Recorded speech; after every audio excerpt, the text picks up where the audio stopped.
क्या किया है अमृता? कहीं पे भी, यहाँ पर भी, चाहे बाहर की दुनिया में भी चले जाओ, आप जो चाहते हैं वो कभी भी नहीं होता। तो किसी भी चीज को ब्लेम नहीं करना, हमारी सेवा ऐसी है, हमारा ये ऐसा ना। अगर वहाँ श्रीमत अनुसार आपका टाइम सेवा में जा रहा है तो कहीं और एडजस्ट कर लो, फिर बाबा रिस्पॉन्सिबल है। ठीक है, यहाँ से जाते ही अगर सो जाएंगे तो बड़े आराम से 2 से 2:30 बजे उठ सकते हैं। उठना नहीं है, कोशिश करनी है, ताकि अपने आप को, अपनी लिमिट्स तो पुश करनी है। आप सिस्टम को थोड़ा ही जाके बदलोगे, भाई हम तो अमृत वेला करेंगे, हम नहीं आएंगे, वो नहीं हो पाएगा, है ना। और ये सबके साथ है, हमारे साथ भी है। हफ्ते में 2 बार हमें शाम का नुमा शाम छोड़ के आना पड़ता है। कभी कुछ फ्राई करना है, कभी कुछ करना है, कभी 7 बजे, क्योंकि गरम गरम देना होता है। तो और मैं सच बताऊं, मुझे मजा आता है मुझे वो योग छोड़ने में मजा आता है, क्योंकि मैं वो योग छोड़ता ही नहीं हूँ। मैं कोशिश करता हूँ कि अब मुझे चलते फिरते भी वो योग करना है, लेकिन मैं उसे काउंट नहीं करता हूँ, काउंट बैठने वाला ही करना है। ओके जी माता जी, गुड। थोड़ा सा और, है ना, कोशिश करो। रोटी सब्जी में हालांकि टाइम कम है, फिर भी जैसे आप बैठते हो, ठीक है। तो जो सब्जी वाली सेवा है, उसमें थोड़ा सा बैठ के अपने आप को साइलेंस करके जितना हो सके, क्योंकि टाइम तो आएगा नहीं, आप ही को यूटिलाइज करना है। ओके, अच्छा।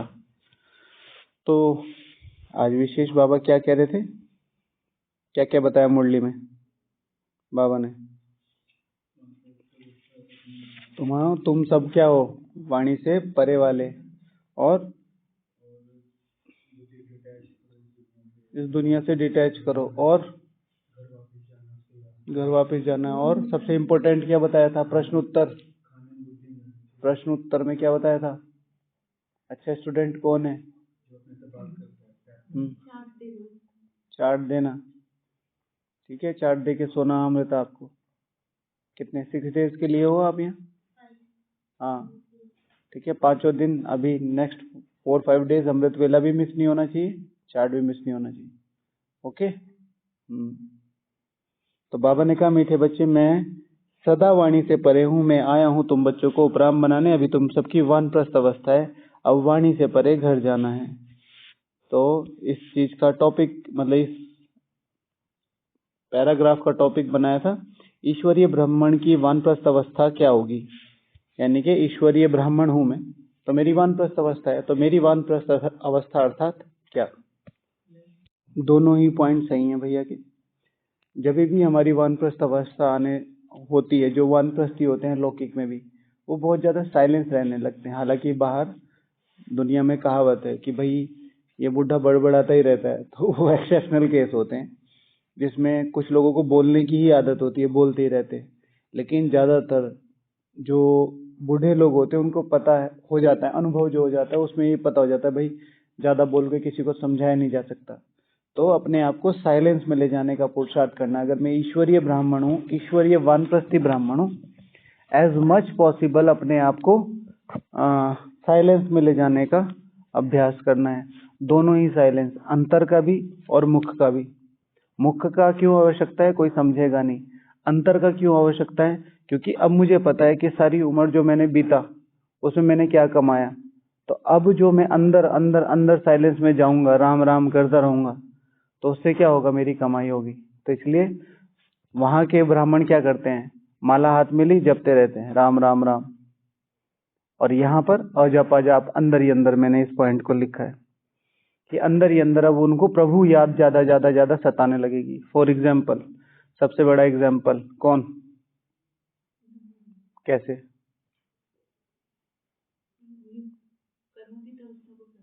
वो तो हो गए, कैसे? लास्ट के 3 साल में ब्रह्मा बाबा, एकदम साइलेंस। शिव भगवान वाच कि अब ब्रह्मा बाबा कहते थे, शिव बाबा ने मुरली में बताया ये बात, कि ब्रह्मा बाबा कहते ये टिक टिक भी अच्छी नहीं लगती। और ये कई बार आपको भी फील होगा, अमृत वेला शक्तिशाली होता है ना, तो ये फील होता है जब आप अमृत वेला के बाद साइलेंस में बैठे, तो बाबा रूम में टिक टिक की आवाज आती रहती है, तो आपको बहुत ऐसा लगता है कि नहीं, अनोइंग है बहुत। ओके, तो साइलेंस और डिटैचमेंट, परे होते जाएंगे। शिव भगवान वाच कि लास्ट में 300 शब्दों को 100 शब्दों को 2 शब्दों में कन्वर्ट किया, सार में होते चले गए। तो अगर मैं ईश्वरीय ब्राह्मण हूँ, एज स्मॉल एज पॉसिबल। कई लोगों को अच्छा नहीं लगता, तो फिर आप आपके आंसर के बाद उसे एक्सप्लेन कर सकते हैं। जैसे मुझे कोई भी क्वेश्चन वगैरह करते तो बहुत शॉर्ट में यस, जी, ओके, ये कोशिश करते हैं। मतलब ये प्रैक्टिस है, ऐसा नहीं है कि मेरी सार रूप अवस्था आ गई, लेकिन उसके बाद फिर इतना सार में अगर कुछ चीज एक्सप्लेन करने की है तो फिर उसे एक्सप्लेन भी करना है। ये नहीं कि सामने वाले को समझ में ही ना आए और आप सार में जाते जा रहे हैं, ऐसा भी नहीं है ना। ओके, नेक्स्ट भैया क्या लिखा है? हाँ, अंतर्मुखता का आ गया है पॉइंट। इंटरफियर नहीं करते वो। जो बड़े बड़े केसेस होते हैं, घर वाले होते हैं, कुछ बड़ा इंटरफेयर नहीं करते, अपने सजेशंस रख देते हैं, पर ये नहीं करते कि नहीं ये नहीं होना चाहिए। आप हर चीज में समझा देते हैं, लेकिन जब अगर एक बार समझना बंद हो जाता है तो इंटरफेयर नहीं करते। आजकल बाहर की दुनिया में भी देखा जा रहा है, जो सेंटर्स वाले हैं वो भी इस चीज को समझें, ब्राह्मण भी अपने आप को समझें। किसी को भी अनवांटेडली सजेशन नहीं देना है, अनवांटेडली सजेशन नहीं देना है। हमारी नॉर्मली बाबा के लिए बहुत बहुत ऊंची भावना है, ठीक है। जैसे ही डाइनिंग से निकलेंगे, जैसे ही मैं बाबा रूम से निकला, योग हुआ, बहुत अच्छा हुआ, इतने में किसी का मोबाइल बज गया और उसको सजेशन दे रहे। भाई अब प्यार से ही बोल रहे हो कि भाई मोबाइल साइलेंस पे रखना चाहिए, ऐसे मत करो, जरूरत नहीं, रोज वो आपको आके मिलने वाला नहीं। डाइनिंग से निकले, खाना बचा दे, भाई इतना खाना नहीं बचाना चाहिए, भगवान का है, सब जगह लिखा हुआ है, सबको पता है। लाइट के लिए पानी इतनी जोर से क्यों चला रखा, ये ऐसे क्यों कर रहे, नो नीड, नो नीड।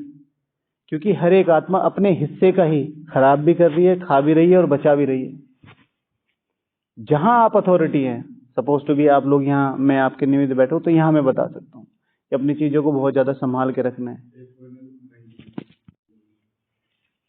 काफी पुराना भाई है वो, सुबह अर्ली मॉर्निंग आते, जब से हम आए हैं तब से ही वो उठते 2 बजे ही, पर वहाँ डोम में आते ही अपना सो जाते हैं विद इन 5-10 मिनट्स। बट उसकी करेज है व्यक्ति की कि अभी तक लगभग वो कर रहा है।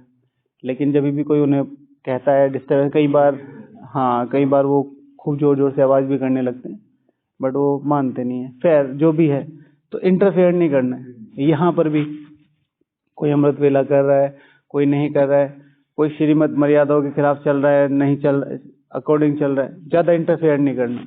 आपको ज्यादा पता है तो इशारे में बता दो, निमित्त को बता दो, भाई इनको ये इशारा दे देना। हमारे भंडारे में पहले कोई माता थी रेगुलर, नहीं थी, आ जाती थी, तो बहुत सारी तो शक्लों से दिख जाते थे। हम कई बार बड़ी माताओं को बोल देते जो एजेड होती है, उनसे मैंने कहा सबको बोल दो कि स्नान वाले जो हैं उनको ही भंडारे में आना है, सीधे। सब तरह के लोग आ रहे हैं, कोई भी ज्यादा दिक्कत हुई, दीदी कहती है मधुबन जाओ। मधुबन तो बहुत सिलेक्टेड आत्माओं को भेजना चाहिए। बाबा के कितने नॉर्म्स थे, आज बाबा ने कहा रजिस्टर मंगाओ, ये मंगाओ, फाइल मंगाओ, खासतौर से समर्पित बहनों के लिए या हम लोगों के लिए भी। किसी को भी मधुबन लाते हैं, बहुत सोच समझ के लाना चाहिए कि ये मेरे मधुबन के लिए फायदा है या नुकसान है। ये मधुबन में रहेगा वो भी, ये मधुबन का एक बैड यूज करेगा वो भी, मधुबन के सारे संसाधन वैसे यूज करेगा जैसे एक अगली आत्मा है। तो फिर शिविर की बात है वो अलग है, लेकिन मैं उसे सेवा के लिए ला रहा हूँ, बाबा मिलन के लिए ला रहा हूँ, तो ये मेरी रिस्पॉन्सिबिलिटी है। आई एम द पंडा। लाने वाले पर बहुत सोगुना बहुत चढ़ जाता है, तो समझा के कि भाई कम से कम एटलीस्ट इतना करो, जो मधुबन में एटलीस्ट इतना करो, खेलो खाओ घूमो कोई बात नहीं, आपका घर है, ऐसे थोड़े ये पुरुषार्थ करने, लेकिन एटलीस्ट जो होना चाहिए वो होना चाहिए। Okay, next. हाँ, जिम्मेवारियां आप समझनी शुरू कर देंगे। जो ईश्वरीय वानप्रस्थी हो, जो बाहर के लौकिक वानप्रस्थी हो, तो जिम्मेवार बनते जाते हैं। एक बार पहले भी बताया था आपको इसके बारे में कि जब घर में शादी होती है तो सारे लोग रिसेप्शन में चले जाते हैं, खाने पीने घूमने, मेकअप ब्यूटी पार्लर सब, और वो बैठे रहते हैं सबको देखते रहते हैं। ठीक है। तो एक बार हमारे लौकिक घर में भी ऐसे ही कुछ फंक्शन था, तो तब मेरा ये चिंतन चला था मैं ये सोच मतलब अचानक ही हम तो गुजर रहे थे, सब बिजी होते हैं, मैंने कहा कि ये चुपचाप बैठी हैं, क्या सोच रही होंगी। आज समझ में आता, वो सोच रही होगी कि बताओ ये सब वही कर रहे हैं जो हम करके आ चुके हैं, और फिर कुछ रिजल्ट नहीं निकलेगा इसका, ये ऐसे ही बैठ जाएंगे एक दिन। और बड़े चुपचाप ऐसे बैठी हैं, देख रही हैं चुपचाप, बड़ी इनोसेंट थी, लेकिन मतलब ऑब्जर्वेशन जो नजर है ना ऐसे, ठीक है। तो क्या हो जाते हैं, रिस्पॉन्सिबल हो जाते हैं, घर को संभालते हैं, ठीक है। कोई भी चला जाता है मैं हूँ, कोई भी चला जाता है मैं हूँ।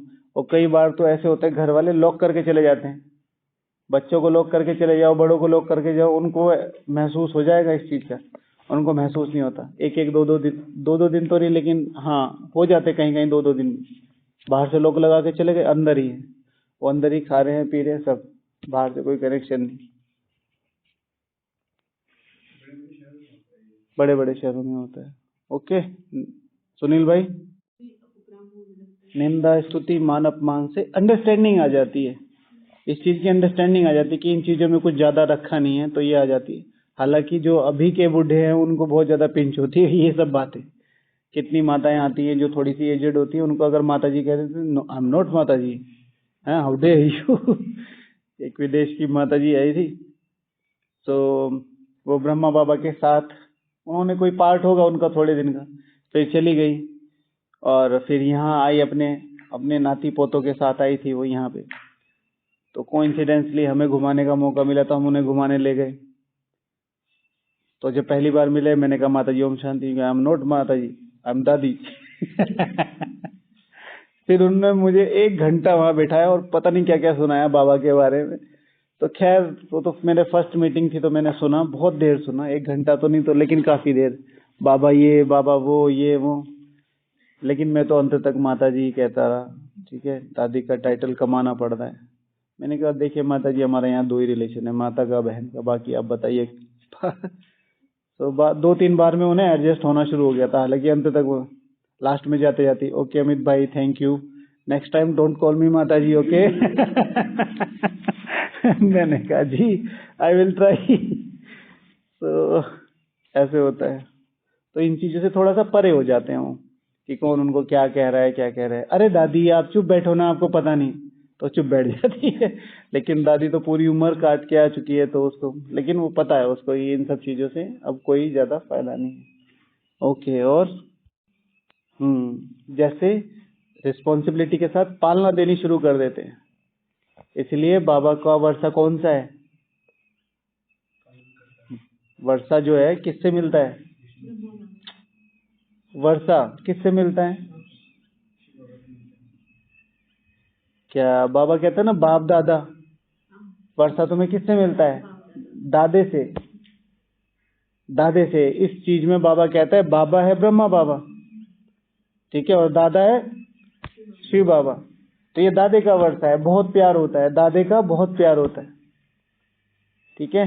तो पालना, कभी भी मम्मी पापा जाते हैं तो बच्चों को दादी के दादा के भरोसे छोड़ के आते हैं, उनका पालना का संस्कार हो जाता है, ठीक है। कहते हैं कि बच्चों से इतना प्यार नहीं होता जितना पोते पोतियों से होता है, तो उनका पालना का संस्कार बढ़ जाता है। तो अगर मैं ईश्वरीय वानप्रस्थी ब्राह्मण हूँ, समझता हूँ, तो हर एक आत्मा की पालना करो। और संडे में बताया था कैसे करो, संडे की मुरली में बताया था, हाँ मनसा सेवा करो। क्या करो उसमें, पहले पेज की, दूसरे पेज की सबसे लास्ट 2 लाइनें,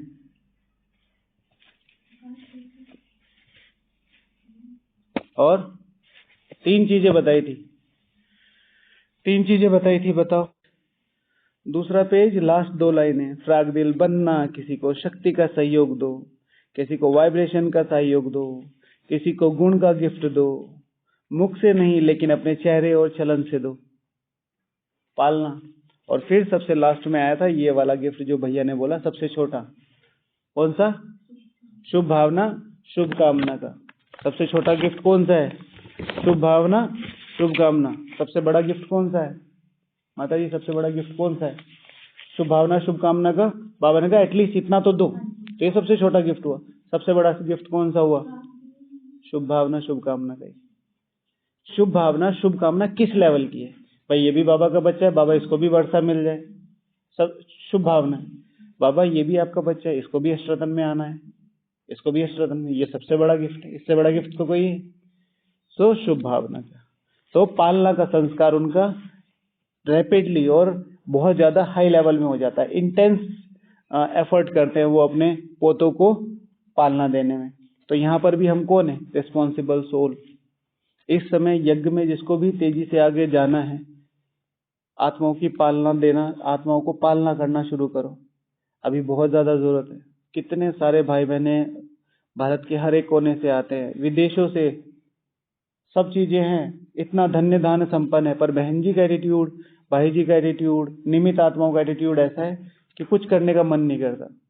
हमें तो मन करता है भाई जी ऑनलाइन सुने और घर पे रह के पुरुषार्थ करे, वो हमारा ज्यादा अच्छा है। मैं हमेशा कहता हूँ कि जब तक परिस्थितियां हैं तब तक तुम जिंदा हो। जैसे ही परिस्थितियां हटी, तुम्हारे बहुत ज्यादा चांसेस हो जाएंगे कि तुम ब्राह्मण परिवार में ज्यादा दिन तक नहीं रहोगे।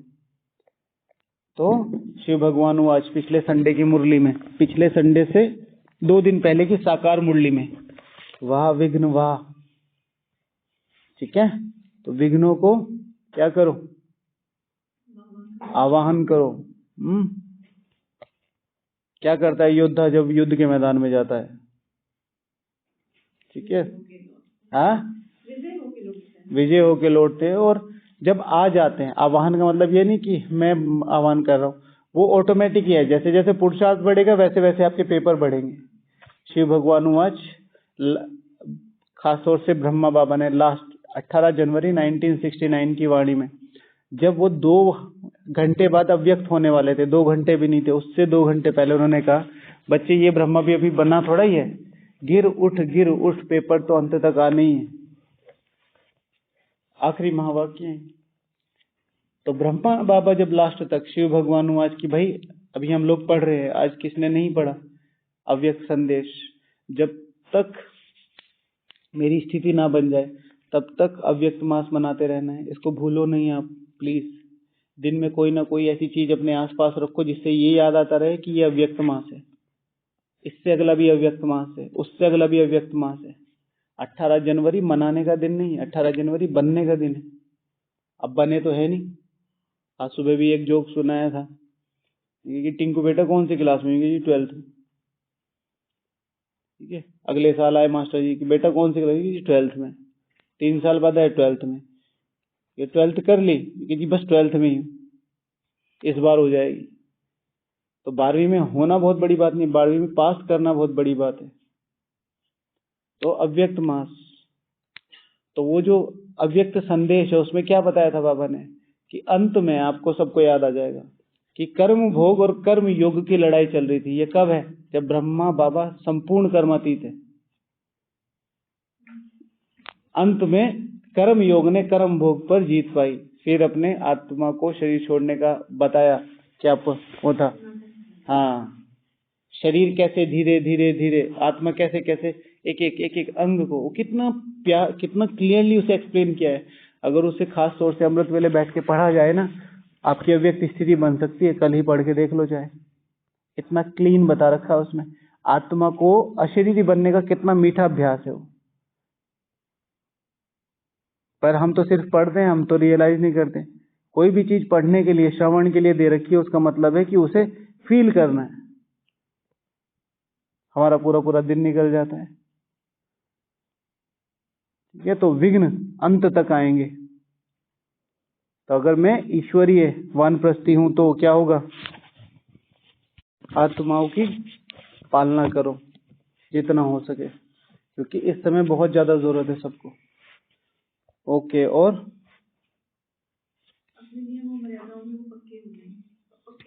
हाँ, ईश्वरीय ब्राह्मण की बात हो जाएगी कि वो अपने नियम मर्यादाओं में पक्के हो जाएंगे। जैसे लौकिक में ब्राह्मण होते हैं, लौकिक में वानप्रस्थी होते हैं, वो क्या करते हैं? जैसे बाहर के ब्राह्मण होते हैं, ठीक है, अपने पूजा पाठ इन्हीं सब चीजों में लगे रहते हैं। ऐसे ही यहाँ पर ईश्वरीय ब्राह्मण जो होगा, जो वानप्रस्थी होगा, उसको पता होगा कि अब मेरे काम क्या आना है, सबसे ज्यादा इम्पोर्टेंट क्या है, स्व। तो वो अपने काम धंधों में ही लगा रहेगा, जो अपने नियम मर्यादा है उनको नहीं तोड़ेगा। दादी जानकी जी को देखो, गुलजार दादी जी को देखो। आपको सुनाया था ना एक अनुभव, बाबा मिलन हुआ, रात के 12-11 बज रहे हैं। तो जब दादी जी जाते थे बाबा मिलन के बाद, बाबा को छुट्टी देके, उसके बाद भी 1-1.5 घंटे तक कार्यक्रम चलता था कॉटेज में। वीआईपीज आए हुए, उनका ब्रह्मा भोजन है और। तो जब दादी जी सोने जा रही थी तो दादी जी चाट दे रही थी बाबा को, ऐसे याद में बैठी थी। तो नीलू बहन जी ने पूछा, दादी आप क्या कर रहे हो, अभी तो बाबा मिल के गया है। तो दादी ने कहा चाट दे रही हूँ। लेकिन दादी बाबा तो आपके साथ ही, अब क्या चाट दे रहे हो। लेकिन नहीं, बाबा अभी तो साथ था सुबह से, और जब तक बाबा आया उसका चाट दे रही हूँ। ये उसकी अवस्था है। अब नीलू बहन जी जो अनुभव सुना रही होंगी, यही होगा ना, 2000-1900 तक का ही तो होगा। 40 साल जिसने भगवान के साथ अंग संग, जिसके तन में आता था, उसने ये धारणा नहीं छोड़ी। आज चाट को लेके कितनी बड़ी बड़ी बातें थी। बुद्धि से तो प्रधान बन सकती है, इतनी इंपॉर्टेंट है। तो चार्ट की धारणा है। मैं सभी को यही तो बोलता हूँ, अपनी जो नींव है उनको पक्का करो। और नींव पक्का हो गई, अपने आप महल अच्छे बनेंगे। देखो कितने लंबे लंबे समय से कितने अच्छे अच्छे महल खड़े हैं, अभी तक लोग देखने जाते हैं। डिसिप्लिन है, हाँ, बेसिक डिसिप्लिन, बेसिक डिसिप्लिन। ठीक है। तो ईश्वरीय ब्राह्मण वानप्रस्थ अवस्था अर्थात अनुभवी होंगे, आपने बता दिया। साइलेंस में रहेंगे, आपने बता दिया। अपने पे फोकस कर देंगे। अब ज्यादा इधर उधर देखना, जैसे लोग होते हैं ना, जो यंगस्टर होते हैं या थोड़े यंग होते हैं या थोड़े जवान होते हैं, तो वो क्या करते हैं, ये क्या कर रहा है, वो क्या कर रहा है, इधर क्या हो रहा है, उधर क्या हो रहा है। बूढ़े अपने आप एक घर में बैठ के आराम से फोकस कर देते हैं सेल्फ पे। रिस्पॉन्सिबिलिटी की बात होगी, पालना। ठीक है। जैसे वो लोग घर में बैठ के, जैसे बताया, घर के अंदर लॉक मार के चले जाते हैं 2-2 दिन तक, घर की टेक केयर करते हैं। ऐसे हमें यज्ञ की टेक केयर करनी है। पालना देना शुरू करेंगे, दीदी ने कहा। ठीक है। इंटरफेयर नहीं करेंगे, उनकी लिविंग सिंपल हो जाएगी। ज्यादा मेकअप, ये वो, घूमना खाना पीना उनको अच्छा नहीं लगेगा। मम्मी चलो शादी में, चलो मम्मी, चलो पापा चलो, नहीं नहीं हम घर में ही ठीक है, यहीं खा लेंगे। ज्यादा उन्हें वो नहीं। तो इसी तरीके से यहाँ आजकल ब्राह्मणों में घूमने फिरने का आकर्षण बहुत ज्यादा बढ़ रहा है।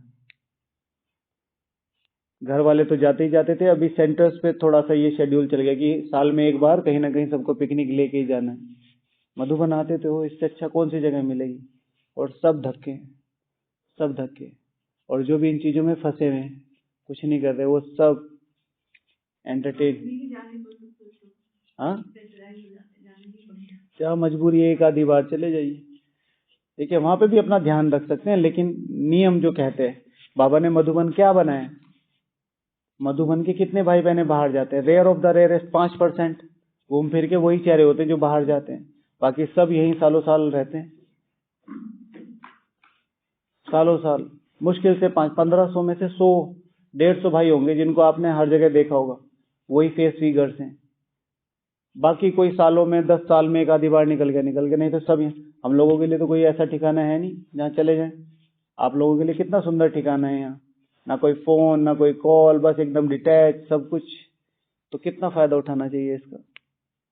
Okay okay, simple living. दूसरा, तीसरा है यथार्थ भोजन। भोजन बहुत सिंपल और यथार्थ हो जाएगा। उनको नहीं मुझे चटपटा चाहिए, ये चाहिए, वो चाहिए, यथार्थ हो जाएगा। भोजन के लिए आज कितना महत्वपूर्ण बताया बाबा ने, बताओ क्या क्या बताया भोजन के लिए। साइलेंस में खाया भोजन, साइलेंस में खाया। मैं देख रहा था इसलिए पूछ रहा हूँ। नहीं खाया, कल और देखूंगा, माता जी बताएंगे, है ना। ओके, हाँ हाँ, नहीं कल से तो आपके साथ ही रहना है। ओके, आसक्ति नहीं होगी उनको, फिर शरीर के आकर्षणों से परे हो जाएंगे। इसमें भोजन तो है ही, शरीर के आकर्षण है। उनको मेकअप, ऊंचा पहनना, ऊंचा ये सब नहीं। आप देखो कितने ही महंगे से महंगी शादी हो, कितना ही, लेकिन जो बूढ़े होते हैं वो सिंपल सी साड़ी में, एक हल्की सी कलरफुल बॉर्डर होगी, बाकी वाइट वाइट सी होगी, और उसी में ही अच्छे भी लगते हो। ठीक है। तो शरीर का कोई भी खाने का, पीने का, घूमने का, ये सब भोजन, ये सब आकर्षण समाप्त होते जाएंगे। इसी तरीके से यहाँ पर अगर ईश्वरीय वानप्रस्थी ब्राह्मण है तो क्या होगा, ये सब आकर्षण कम कम कम होते जाएंगे। फिर टाइम की बहुत वैल्यू करेंगे वो। उन्हें पता होगा हमारे पास टाइम है, तो हर बार क्या कहते हैं, वो याद रहेगी, क्या रहे बस भैया पूरा जीवन बीत गया, अब 2-4 दिन है, अब जाना है घर। तो शिव भगवान हुआ, अभी पूरे हफ्ते की थीम क्या थी, अब घर जाना है, अब घर जाना है। मस्त, अपनी मस्ती में मस्त रहो, अब तुम्हें याद रहे, अब टाइम पूरा है, अब जाना है घर। तो ईश्वरीय वानप्रस्थी अर्थात उसको अपना फाइनल डेस्टिनेशन याद रहेगी, टाइम की वैल्यू रहेगी। ठीक है, जैसे वो लोग हैं वहां पर कहते हैं कि भैया मुझे 4 धाम घुमा दो और मेरा जीवन सफल है। ऐसे ही ईश्वरीय वानप्रस्थी ब्राह्मण क्या करता रहेगा, 4 धाम की चक्कर लगाता रहेगा। 4 धाम कौन से? 4 धाम कौन से? शक्ति स्तंभ। शक्ति स्तंभ कहाँ है? शक्ति स्तंभ पांडव वन में। शक्ति स्तंभ शांति वहां है, शांति वन में।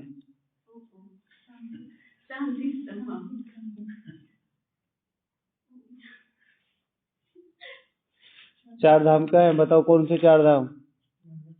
मधुबन का 4 धाम, और एक और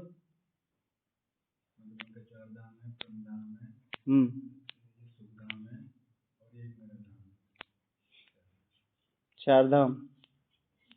ठीक है, मधुबन के 4 धाम। मैं आत्मा हूं, ये शरीर एक धाम है। परम धाम जहां मेरा सर्वोच्च सेक्शन है, तीसरा धाम है। सतयुग मेरी जो डेस्टिनेशन है। ठीक है, सुखधाम, सुफलाम सुजलाम मलयज शीतलाम। ठीक है, एक मैं आत्मा हूं, मेरा मंदिर, ये मेरा धाम है। परम धाम मेरा सर्वोच्च सेक्शन, सुख धाम मेरा सर्वोच्च राजाई, और मधुबन के 4 धाम। बात मम्मा और बाबा की नहीं है, बात है सभी की। ठीक है, जितनी दादियां हुई थी सभी स्तंभ के लायक थी, पर उस समय यज्ञ की सिचुएशन और यज्ञ का एडमिनिस्ट्रेशन बहुत हाई लेवल पे था, जहां इन सब चीजों की इतनी कंसिडरेशन नहीं थी। जिस तरह की आत्माएं आ रही हैं और जिस तरह का उनको सस्टेनेंस चाहिए, तो वो एक विधि बना दी है याद की। बैठ के करेंगे तो याद ही रेयर ऑफ द रेयरेस्ट होगा, जिसको वहां दादी के कुछ वर्षन या कुछ संस्मरण याद आएंगे। बैठ के तो बाबा को अल्टीमेटली सबके सिर पे क्या लगा हुआ है, शिव बाबा लगा, तो शिव बाबा को याद करेंगे। तो अभी लोगों की भावनाएं जो उनके अंग संग रहते थे, तो उन्होंने बनवा दिया। उस समय जो थे वो यथार्थता पे थे कि भाई अल्टीमेटली एक को याद करना है। शांति स्तंभ की भी ऐसी एक इंटरेस्टिंग स्टोरी है ना। ओके, चलो फिर कल मिलेंगे। हाँ, ओम शांति।